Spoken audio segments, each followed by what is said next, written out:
자, 우리 시편 15편 1절에서 주의 장막에 거할 자, 주의 성산에 유할 자가 누구냐라고 이야기를 했습니다. 질문이었어요. 근데 그 질문에 대한 답변이 바로 이 시편 15편 2절서부터 나옵니다. 그래서 주의 성산에 거하고 주의 장막에 유할 자의 자격 10가지가 소개되어 있습니다. 어떤 식으로 소개가 되어 있냐? 주의 장막에 거하고 주의 성산에 거할 자가 행해야 될 긍정적인 것 2가지, 부정적인 것 3가지, 긍정적인 것 2가지, 부정적인 것 3가지, 이런 형태로 해가지고 10가지가 소개되고 있습니다. 그 첫 번째가 뭐냐? 주의 성산에 주의 장막에 거할 자는 정직하게 행하며 그리고 공의를 일삼으며 라고 돼 있어요. 공의를 일삼는다. 정직하게 행하며 공의를 일삼는다. 이것이 하나예요. 정직하게 행하며 공의를 일삼는다. 자, 이 정직이라고 하는 말은 뭐냐? 정직. 우리는 거짓말 안 하고 참말을 하는 것, 이것을 정직이라고 생각하지만은 여기 지금 히브리어 원어에는 탐임이라는 단어가 사용되고 있어요. 탐임. 이 말은 흠이 없다라는 거예요. 흠이 없다.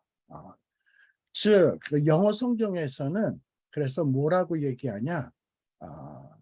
blameless라는 말을 했어요. 나무랄 것이 없다. 나무랄 것이 없다. 그게 어떤 걸음걸이에는 나무랄 것이 없는 자다. 이게 탐임, 정직이라는 의미예요. 자, 그러면 이거를 가장 생각할 수 있는 게 뭐냐? 우리 노아 때, 노아를 생각해 볼 수 있어요. 이 노아 때 사람들은 어떠했습니까? 인자가 올 때는 노아의 때와 같다. 그때 사람들은 먹고 마시고 시집가고 장가가고 그러다가 홍수가 나서 멸하여졌다라고 돼 있는데, 반대로 노아는 어떻다? 그런 사람들 먹고 마시고 시집가고 장가가는데 그들의 모든 먹고 마시고 시집가고 장가가는 그 일에 하나님은 없었죠. 그저 자기 쾌락을 위해서 먹고 마시고 시집가고 장가갈 뿐 하나님에 대한 관심이 전혀 없었어. 그러나 노아는 그런 사람들과 달리 어떻다? 의인이다. 당대의 완전한 자다. 그 당시의 사람들은, 노아 시대의 사람들은, 다른 사람들은 하나님을 의식 안 했지만 노아는 하나님을 의식하면서 살았어요. 그리고 하나님의 명령에 순종하면서 살았어요. 그리고 하나님께서 홍수가 날 거니 방주를 예비해라. 참 힘든 짭이거든요. 근데 그 방주 짓는 일을 묵묵히 순종했어요. 왜? 하나님의 명령이니까. 하나님이 원하시는 일이니까. 그 일을 행한 거예요. 그래서 이 노아와 같은 이런 삶이 뭐냐? 바로 완전한 자라. 여기 당세의 완전한 자라라는 이 완전이라는 말이 바로 히브리어로 타민이라는 말이에요. 어떤 책망할 것이 없다. 하나님을 생각하면서 하나님을 붙잡고 하나님의 명령대로 사는 삶이에요. 이게 하나님과 동행하는 사람이다. 그래서 이렇게 주의 장막에 거하는 자는, 주의 성산에 거하는 자는 어떤 자냐 하면 하나님이 살아계신다. 하나님이 곧 홍수로 심판하실 것이다. 그럼 나는 뭘 해야지? 하나님이 방주를 지으라고 하셨지. 방주를 짓는 거예요. 명령에 순종해서. 그래서 하나님 보실 때 나무랄 것이 없는 자야. 그런데 다른 사람들은 어떠했다? 먹고 마시고 시집가고 장가가면서도 하나님에 대한 생각이 눈꼽만치도 없어. 하나님을 찾는가 보니까 찾지도 않아. 그러니까 이런 자들은 망하는 삶을 사는 거예요. 그래서 홍수가 나서 다 멸하여진 겁니다. 공의를 일삼는다. 이 공의라는 말은 히브리어로 체데크라는 말을 써요. 체데크, 의라는 말이에요. 의, 옳은 것. 즉 하나님이 원하시는 것. 이게 의예요. 하나님이 원하시는 것을 하는 자. 하나님이 기뻐하시는 것을 하는 자. 이게 의예요. 자, 예를 들어서 설명한다면 룻기에 나오는 보아스를 생각할 수 있습니다. 이 보아스는, 룻기에 나오는 보아스는 사사시대의 사람이에요.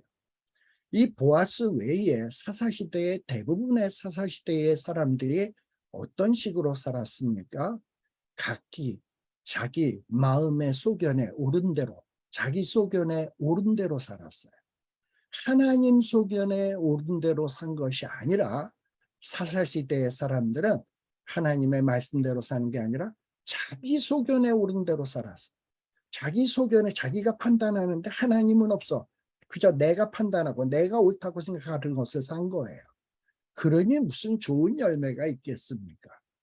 그런데 이 보아스는 당시 사사시대의 다른 사람과 보아스는 다른 삶을 살았습니다. 어떻게? 보아스는 자기 소견에 오른 대로 산 것이 아니라 하나님 소견에 오른 대로 살았어요. 그래서 보아스는 설사 자기에게 좀 뭔가 물질적으로 손해가 된다 할지라도 가난한 자를 돌보고, 왜? 가난한 자를 돌보고 고아나 과부나 이런 홈리스나 나그네를 돌보는 일이 하나님이 원하시는 거거든. 하나님이 기뻐하시는 거거든.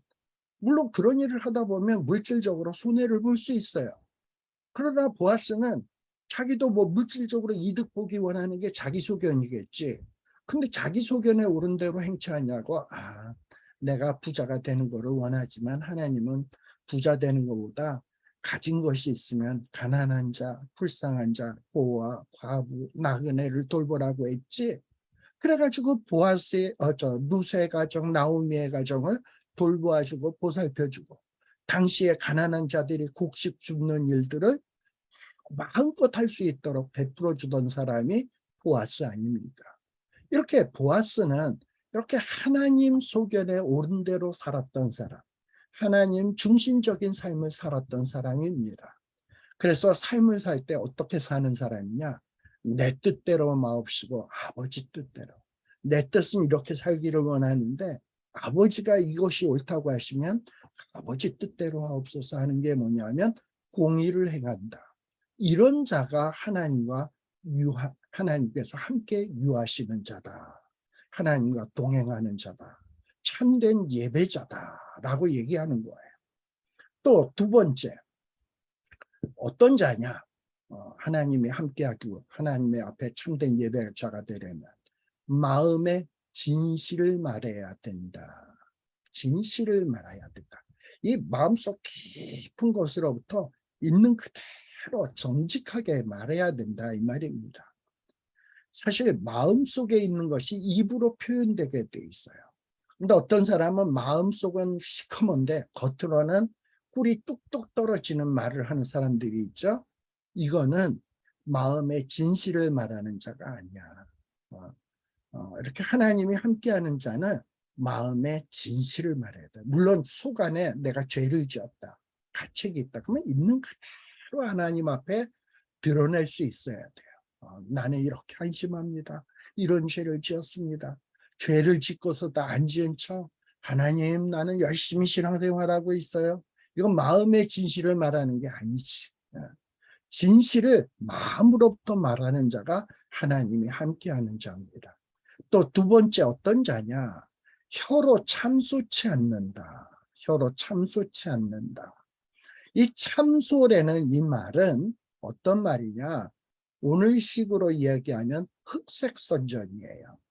흑색선전이라는 게 뭡니까? 어떤 악의적 의도를 가지고 남을 망가뜨리기 위해서 사실이 아닌데 거짓으로 선동을 해가지고 상대방을 비방하는 것이 흑색선전이죠. 이게 참소예요. 참소. 이렇게 하나님이 함께하는 자는 이렇게 참소하는 흑색선전 같은 거를 하지 않아야 합니다.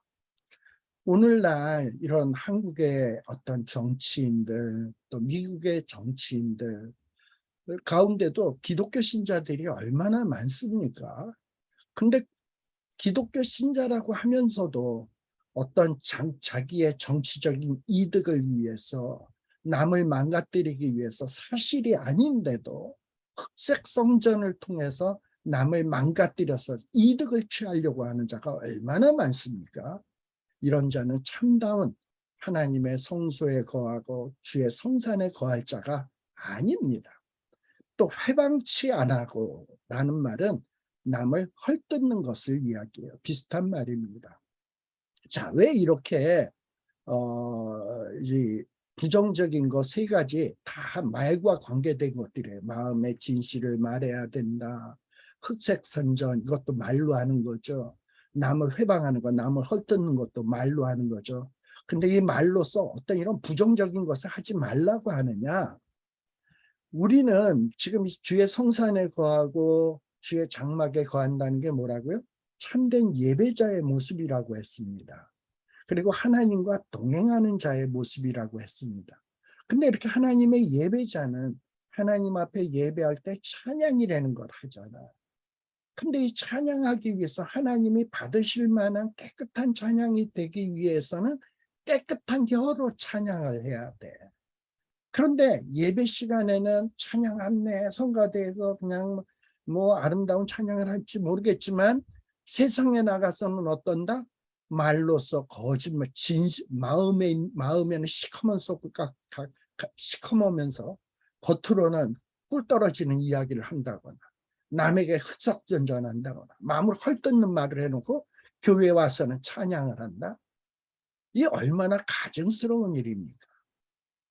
그래서 야고보서 3장 11절에 보면 샘이 한 구멍으로 어찌 단물과 쓴물을 내겠느냐.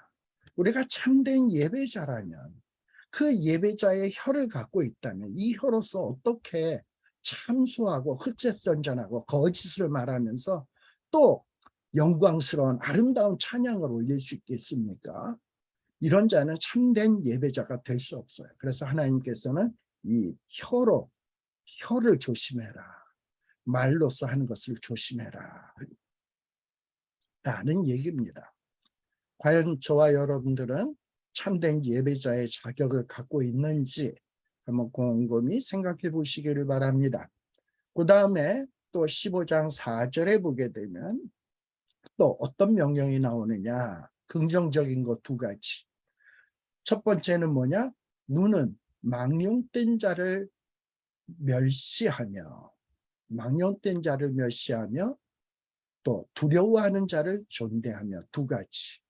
그 다음에 부정적인 건 뭐냐? 마음에 서원한 것은 해로울지라도 변치 아니하며. 그 다음에 아니하며가 또 나와요. 자, 여기에 보면 눈은 망령된 자를 멸시한다. 망령된 자를 멸시한다라는 게 뭐냐? 성경에서 망령된 자는 어떤 자냐 하면 하나님을 우습게 여기는 자가 망령된 자예요. 하나님을 망령되이 일컫지 말아라 라는 말이 나오죠. 십계명에. 무슨 얘기냐? 하나님이 어디 있어? 하나님 없어. 하나님이 있다면 이럴 수가 있어. 막 이래가면서 아주 하나님을 무시하고 그리고 하나님을 모욕하고 하는 자들이 뭐냐? 바로 이것이 망령된 자다. 바로 우리는 하나님의 마음을 가지고 하나님을 망령되이 일컫는 자에 대해서는 하나님 편에 서서 그를 멸시해야 돼.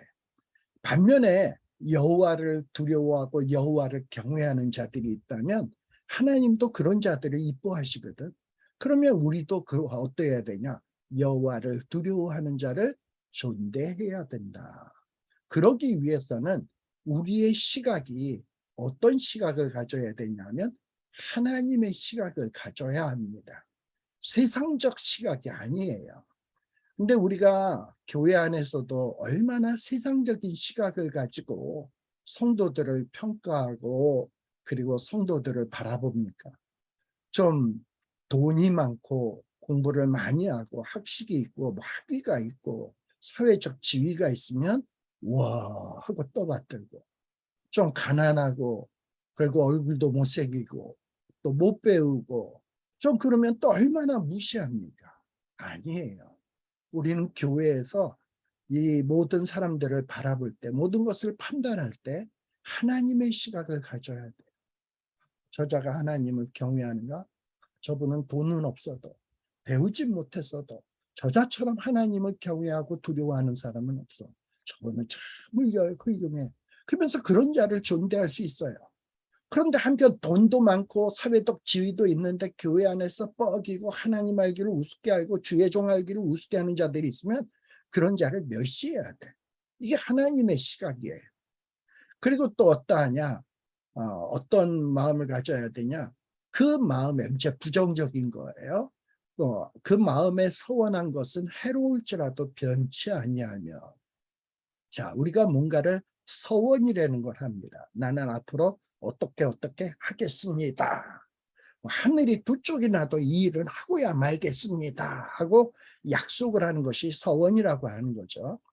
그런데 이 서원을 했다 할더라도 시간이 지나면서 자기가 모든 상황이 자기의 유리한 대로 펼쳐집니까? 서원을 딱 했는데 펼쳐지는 거 보니까 이게 만만치가 않아. 서원한 대로 하다 보면은 너무나 많은 손해를 볼 것 같고 너무나 많은 나쁜 어떤 일들이 생길 것 같아. 그러면 우리는 어떻게 해요? 서원한 것을 슬며시 접어버리죠. 이래서는 안 된다는 거예요. 이 서원은 장차 이 서원한 것에 대해서 어떤 결과가 발생될 것인지 알고 하는 것이 아니에요. 내가 지금 서원은 하지만 앞으로 어떤 상황이 벌어질지 몰라. 그러나 지금 서원하는 거예요. 그러나 서원을 했으면 예상치 못한 일들이 나온다 할지라도, 그리고 그로 인해서 손해를 본다 할지라도 손해를 감수하면서까지 어떠해야 되냐? 자기의 그 서원한 것, 약속한 것을 지킬 수 있어야 된다 이 말입니다. 대표적인 예가 뭐냐? 결혼이에요. 물론 하나님과의 서원의 관계도 그렇고 인간과의 서원도 마찬가지예요. 우리가 결혼을 할 때 서약이라는 걸 하지 않습니까?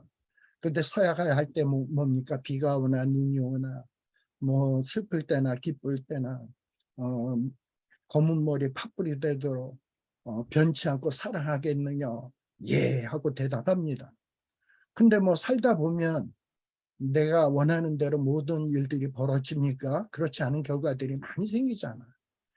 그때 내가 괜히 그렇게 약속했다 할 때가 얼마나 많습니까? 그러나 이렇게 하나님 앞에서 서약을 했다면, 정말 하나님과 동행하는 사람이라면, 참된 예배자라면 이 서원한 것에 대해서 신실하게 약속을 지킬 수 있어야 합니다. 이것이 참된 예배자, 하나님과 동행하는 자의 모습이에요. 그리고 5절에 보게 되면 또 뭘 하지 않는 자냐? 별리로 대금치 아니한다. 별리로 대금치 아니하고 뇌물을 받고 무죄한 자를 해치 아니한다. 아니하는 게 두 가지가 나오죠. 자, 그러면 별리로 대금치 않는다. 이게 무슨 얘기냐? 신명기 23장 19절에서 20절에 보게 되면 모세의 율법에 어떤 이자놀이에 대해서 분명하게 우리에게 지침을 주고 있습니다. 신명기 23장 19절에 보게 되면 내가 형제에게 꾸이거든, 즉 무슨 얘기냐? 형제에게 뭐 돈을 꾸어주거든 이식을 취하지 마라. 근데 돈만이 아니에요. 돈의 이식도 있고 식물의 이식, 먹을 것, 또 이식이 될 만한 것에 이식을 취하지 말라라는 거예요. 그러니까 이자를 취하지 말라는 거예요. 근데 여기에 주목해 봐야 될 것은 특별히 누구냐? 형제라고 돼 있어요. 형제. 여기서 말하는 이 형제는 누구냐? 어떤 육체적인 형제, 같은 엄마 아빠 밑에서 태어난 형제를 얘기하는 게 아니고, 구약에서의 형제 자매의 개념은 같은 신앙을 공유하고 있는, 같은 믿음을 소유하고 있는 자를 형제 자매라고 얘기하는 거예요. 같은 신앙 공동체. 같은 신앙 공동체 형제 자매에게는 이자놀이 하지 말라는 거예요. 돈이나 어떤 물질이나 어떤 것에 대해서도 어떤 부당한 이자놀이를 하지 말라. 신명기 23장 20절에도 보면, 근데 반대로 타국이 이방인이죠. 이방인은 어떤 개념이냐? 혈통이 다르다라는 게 아니에요. 신앙이 다른, 믿음이 없는 그런 자들에게 돈을 부어줬을 경우에는 이자 취해도 된다. 그러나 너와 같은 믿음을 소유한 자에게 돈을 부어줄 때는 이자 놀이 하지 마라 라는 거예요. 자, 이렇게 믿음을 공유한 형제 자매들끼리는 서로에게 어떤 돈을 부어줘서 어떤 이득을 취하는 이런 행위하지 말라는 거예요. 형제를 내 몸처럼 사랑하라는 거예요. 출애굽기 22장 25절에도 보면 만일 너와 함께한 나의 백성 중, 여기 나의 백성이라는 것은 뭐냐면 하나님의 백성이에요. 하나님에 대한 신앙을 갖고 있는 그 백성이에요. 특별히 너와 함께한 나의 백성이라는 거는 혈통적으로는 이방인이지만 잡적으로 이스라엘 공동체에 들어와서 하나님을 섬기기 시작한 자들, 그래서 하나님의 백성이 되어진 자들이 있어요. 근데 그런 자들은 대개가 가난해. 근데 그런 자들에게 돈을 부어줬을 때도 그에게 체주같이 하지 말며 별일을 받지 말아라. 왜 이런 하나님은 이자 받지 말라고 하냐? 특별히 믿음 공동체에서 내 몸처럼 사랑해야 되니까. 그리고 내 몸처럼 사랑해서 그에게 어떤 사랑을 베풀고 긍휼을 베풀고 도움을 주라는 거예요. 그렇게 하면 하나님이 어떻게 하느냐? 우리 손으로 하는 범사에 복을 내려주시겠다라고 약속하고 계십니다. 그러면 여러분들은 이런 생각이 들 거예요. 지금 우리가 사는 사회는 자본주의 사회인데 자본주의 사회에 이자 받는 거가 뭐가 문제야? 뭐 이런 생각을 할 거예요. 네. 우리 성경에서도 우리 달란트 비유 아시죠? 그 한 달란트 받은 자에게 우리 그 주인이 꾸짖는 이야기가 있죠. 너 그걸 땅에다 묻어놓고 있었어? 그럴 바에는 차라리 그걸 은행에다 놓아서 이자라도 취할 것이지 어떻게 그걸 땅속에다 묻어놓냐 이 악하고 게으른 종아 라고 책망하지 않습니까? 거기 보면 예수님도 어떤 가만히 두는 것보다 맡겨서 이자를 받는 것이 낫다라고 생각하는 표현을 하신단 말이에요. 특별히 자본주의 사회에서 이자는 죄가 아닙니다. 그러나 너무 부당한 이자를 취하려고는 해서는 안 돼. 적당한 선에서 이자를 받아야 돼. 특별히 어떤 가난한 자에게서 이자를 받는다? 이건 한번 생각해 볼 일이에요. 가난한 자에게는 어떻게 하는 게 좋으냐? 내가 그냥 돈을 큰 금액을 부어주고 이자를 안 받는 건 나도 불편하잖아. 그럴 때는 그에게 도움이 될 만큼 적당한 금액을 주고 에휴 뜯긴다라는 마음으로 그냥 부어주는 거예요. 갚으면 갚고 안 갚으면 하나님이 알아서 해주겠지. 이런 믿음으로 돈을 빌려주는 거예요. 바로 이렇게 살 때에 우리 하나님은 뭐라고 약속하신다? 우리가 들어가서 얻을 땅에서 우리 손으로 하는 범사에 복을 내리시리라 라고 얘기하는 거예요. 형제 자매 간에, 육체적인 형제 자매 간에도 돈 문제, 물질의 문제로 원수가 되는 경우들이 얼마나 많습니까? 조금 더 부모님의 유산 더 갖겠다고 덜 갖겠다고 법정 소송에 가서 그야말로 얼굴에 살기 등등하게 부르락부르락 하면서 그리고서는 싸우고 그리고서는 완전히 절교하고 평생 안 볼 것처럼 살고 이게 과연 하나님 앞에 예배자의 모습인가? 하나님과 동행자의 모습인가? 아니다 이 말이에요. 좀 손해 보더라도 양보하고 그래 너 다 가져라. 네가 다 가져라. 그러면 나는 하나님이 복 주신다. 라는 마음으로 그런 믿음으로 살면 하나님은 약속하신 대로 우리 손으로 하는 범사에 복을 내려 주십니다. 이런 마음으로 살아가는 자가 뭐냐면 예배자, 하나님과 동행자의 모습이에요. 무조건 자기 이득을 보겠다고 막 이렇게 사는 자가 똑똑한 사람이 아니에요. 적당히 흘리고 나누어 주고 베풀고 이러고 그리고 나는 하나님이 책임져 주시겠지. 하나님이 내 손으로 하는 범사에 복을 내려주시겠지 하고 이 믿음으로 가는 거예요. 그냥 주만 바라보면서 주님만 찾으면서 이러고 가는 거예요.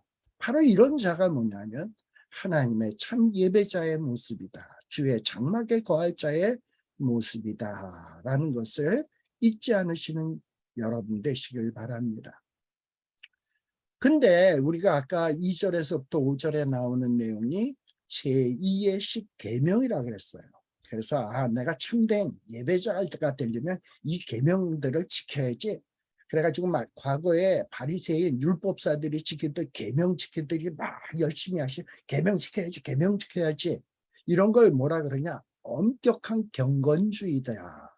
엄격한 경건주의라고 얘기할 수 있어요. 이거 잘못된 거. 내가 어떤 행위로서 하나님의 예배자가 되어야 되겠다? 불가능해요.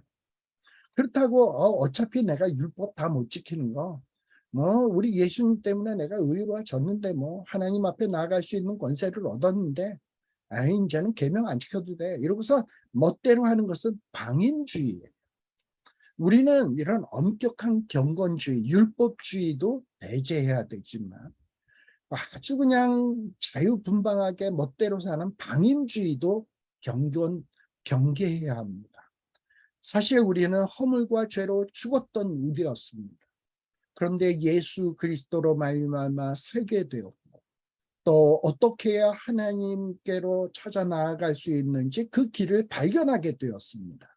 예수님이 우리에게 내가 곧 길이요 진리요 생명이니 나로 말미암지 않고서는 아버지께로 올 자가 없다. 그래서 예수 믿는 자들에게 하나님께로 인도해 주는 이런 특권을 우리는 얻었어요.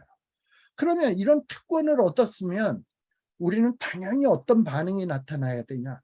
나같이 허물과 죄로 죽었던 나에게 예수님이 나를 살게 해주시고 나에게 새 생명 주시고 하나님께 나아갈 수 있는 길을 주셨는데 내가 하나님 앞에 나아가자니 이 계명들을 쭉 보니까 부족한 게 너무 많아. 내가 과연 우리 앞에서도 얘기했습니다만 내가 공의를 행하고 정직히 행했나? 그리고 내 혀에 문제는 없나? 생각해 보면 문제 있는 게 많잖아. 그럼 그 계명에 비추어서 문제가 있으면 마음의 진실을 말하는 거야. 하나님, 나 정직하게 살지 못했네요. 공의롭지 못했네요. 말로 참소했네요. 흑색선전했네요.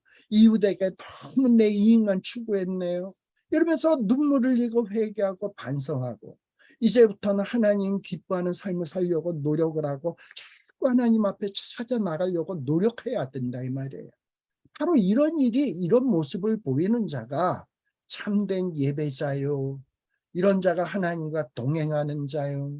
이런 자가 어떠하냐? 이런 참된 예배자, 이런 하나님과 동행하는 자에게 하나님은 의인의 세대에 함께 하시겠다. 그래서 하나님이 함께 해주셔서 복을 손으로 하는 모든 일에 복을 주셔서 풍랑이 오나 환란이 오나 어떤 핍박이 오나 요동치 않는 이런 축복을 주십니다. 여러분, 이 세상에 가장 안전한 곳이 어디겠습니까? 가장 센 존재 옆에 딱 붙어 있을 때 가장 안전할 것 아니에요. 가장 안전한 곳이 어디입니까? 하나님과 가장 강하신 하나님과 동행할 때 그때 가장 안전한 것이고 그것이 가장 요동치 않는 첩경임을 우리는 잊어서는 안 된다라는 것을 말씀드리고 싶습니다. 자, 그래서 우리 이 세상은 우리 찬송가에 보면 이 세상은 어떻습니까? 정말 편히 쉴 곳이 없는 곳이고 시도 때도 없이 풍랑이 있는 그런 곳입니다. 그런데 안전한 폭풍까지도 다스리시는 주의 영원한 팔을 의지하는 거예요. 내가 정말 이 세상을 안전하게 평안하게 요동치 않게 살기 위해서는 어때야 되냐? 주의 성산으로 가야 되겠다. 주의 장막에 거해야 되겠다. 그러면 주의 장막에 거하려면 내가 어떻게 해야 되지? 시편 15편 2절에서부터 5절 10가지 그 내용 묵상하는 거예요. 문제가 있다면 하나님 앞에 회개하는 거예요. 그리고 이제 돌이켜서 열심히 그것을 내 삶 속에 지키려고 노력하는 거야. 또 실패할 거야. 그럼 또 회개해. 또 하나님 앞에 나아가. 하나님, 나를 붙들어 주세요. 나를 붙들어 주세요. 하고 하나님 앞에 울부짖는 거예요. 주의 영원하신 팔 함께 하사 항상 나를 붙드시니 어느 곳에 가든지 요동하지 않음 주의 팔을 의지하리라. 세상 친구들 나를 버려도 예수를 함께 동행함으로 주의 은혜가 충만하리니 주의 영원한 파르지에. 그렇습니다. 여러분, 또 3절도 보세요. 나의 믿음이 연약해져도 미리 예비한 힘을 주시며 위태할 때도 안보하시는 주의 영원한 팔을 의지해. 이렇게 주의 영원한 팔에 의해서 보호받는, 하나님의 임재 속에서 보호받는 이런 자는 어느 곳에 가든지 요동하지 않는다. 그런데 이렇게 하나님의 임재 속에 거할 자격이 있는 자, 하나님과 동행할 자격이 있는 자, 그리고 하나님의 의로운 오른손으로 붙들어줄 자격이 있는 자가 누구냐? 시편 15편 2절에서 나왔던 그 10가지의 내용들, 그것을 깊이 묵상할 수 있는 여러분들 되시길 바랍니다. 같이 한번 기도하고 다음 잠깐만요.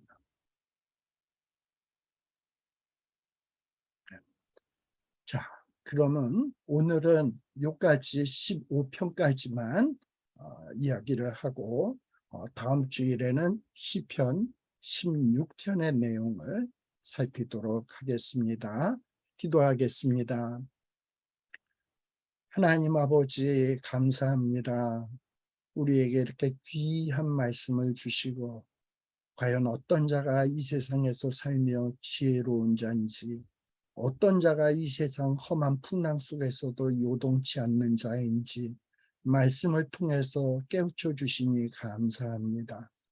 이제 우리가 날마다 우리 속으로 늘 한번 자신을 점검해 보게 하여 주시옵소서. 과연 나는 주의 장막에 유할 자인지, 나는 과연 주의 성산에 거할 수 있는 자인지, 과연 나는 하나님과 동행할 만한지, 나는 정말 하나님 앞에 영광스러운 예배를 드리는 참된 예배자인지를 돌아보게 하여 주시옵소서. 다윗은 분명히 예배합니다. 분명히 우리에게 말씀하고 있습니다. 이렇게 참된 예배자, 주의 성산에 거할 자, 주의 장막에 거할 자는 그야말로 어떤 일이 있어도 요동치 아니한다라는 약속을 우리에게 선포하고 있습니다. 하나님 아버지, 우리도 정말 주님 앞에 참된 예배자 되어 동행자 되어서 이 험한 세파 속에서 우리의 믿음이 흔들리지 아니하고 요동치 아니하고 우리의 이 삶의 모습을 통해서 정말 어리석게도 하나님이 없다 하는 자들에게 하나님이 살아계심을 분명하게 밝히 보여줄 수 있는, 증명할 수 있는 그런 삶을 살 수 있는 저희들이 되게 하여 주시옵소서. 예수님 이름으로 간절히 기원드리옵나이다. 아멘. 아멘. 자, 이상으로서 오늘 말씀 공부